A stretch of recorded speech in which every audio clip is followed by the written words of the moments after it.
कल मैं बाजार गई थी सब्जी लेने के लिए, सब्जी मंडी। तो वहां पे मैं पपीता खरीद रही थी। तो मैंने पूछा कि कैसे है पपीता। तो उन्होंने कहा कि 25 रुपीज केजी। तो उसी समय एक और व्यक्ति आया और उन्होंने पूछा कि कैसे है पपीता। तो उन्होंने कहा कि 25 रुपीज केजी। तो जिनको लेना था, यानी कि जो कस्टमर था, उन्होंने फिर से बोला कि हिंदी में बोलिए। इसी पे वहां पे जितने व्यक्ति लोग खड़े थे वो सारे लोग चौंक गए और सारे लोग कहने लगे, क्या हिंदी में बोलो। तो वहीं पे मेरे एक जान पहचान की मेरी एक फ्रेंड ही कह सकते हो, क्योंकि वो भी उधर की है, बिहार की ही है। और पैसे से वो टीचर है, वो टीचर का काम करती है, यहाँ पे टीचर का जॉब करती है। वो उनके साइड में देख के करी, क्या हिंदी में बोलो। अगर इनको इतना नहीं समझ में आता है तो इनको बेंगलोर में रहने का तो कोई अधिकार ही नहीं है। तो उससे पहले ही मैंने फटाक से वो आदमी के साइड मैंने देखा, तो मैंने बोल दिया कि भैया 25 रुपए किलो बोल रहा है। क्योंकि उनको देख के ही ऐसा लग रहा था कि शायद वो ना समझ पाए हो। और इसमें कोई हैरानी वाली बात नहीं है कि कोई 25 नहीं समझता है, क्योंकि आज भी ऐसे बहुत सारे लोग हैं जो पढ़े लिखे नहीं हैं, जिनको बहुत अच्छी तरीके से हिंदी भी नहीं आती है, तो वो इंग्लिश को अगर नहीं समझ पाया तो उसमें गलत क्या है। लेकिन जो मैंने कहा कि जिनको मैं जानती हूँ, जो पैसे से टीचर थी, लोगों ने, यहाँ के बैंगलोर के लोगों ने कुछ भी कहा तो मुझे उतना अजीब नहीं लगा, हैरानी वाली बात नहीं लगी।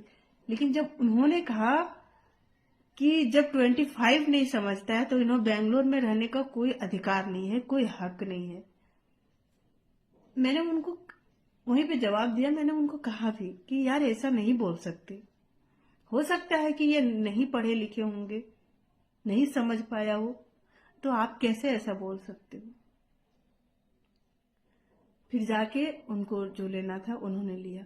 मेरा बस कहना इतना है कि यहाँ पे ऐसे भी लोग रहते हैं जो कूली का काम करते हैं या फिर कोई भी काम करते हैं। मेरा कहने का मतलब ये नहीं कि जो कूली का काम करते हैं वो अशिक्षित है। मेरा कहने का मतलब सिर्फ ये है कि आज भी बहुत सारे ऐसे भी लोग हैं जो अशिक्षित है, जो शिक्षित नहीं है।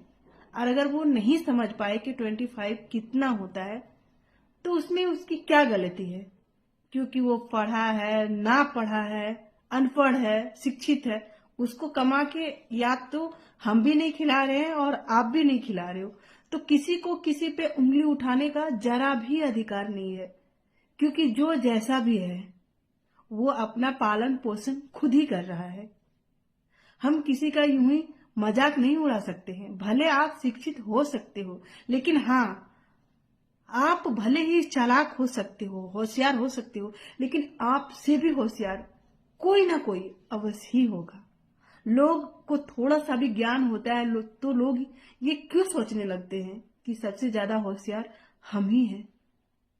ये भी तो हो सकता है कि आपसे भी ज्यादा जानने वाले लोग होंगे। अगर वो आपको नीचा दिखाए तब आपको कैसा लगेगा। और जहां नीच मुझे ये लगता है ना कि कभी किसी का अपमान ना करना ही नहीं चाहिए। क्यों करना कभी किसी का अपमान, कि कौन कैसा है। क्योंकि तुम्हारे पास जो है वो तुम किसी को कुछ नहीं दे रहे हो, तो तुम्हें अधिकार भी नहीं है किसी का अपमान करना। अगर तुम सामने से देख रहे हो किसी का अपमान करते हुए और अगर तुम कुछ ना कर पा रहे हो, तो तुम कम से कम उस जगह पे चुप रह सकते हो। हमें किसी का हंसी मजाक नहीं उड़ाना चाहिए। और इस बात को लेकर तो कभी भी नहीं उड़ाना चाहिए कि कौन सा इंसान पढ़ा है, कौन सा इंसान अनपढ़ है। क्योंकि आपको क्या पता कि उनकी परिस्थिति क्या रही होगी, किस कारण से वो अशिक्षित है, नहीं पढ़ पाए। आप लोग बताना इस पे क्या राय है आपकी।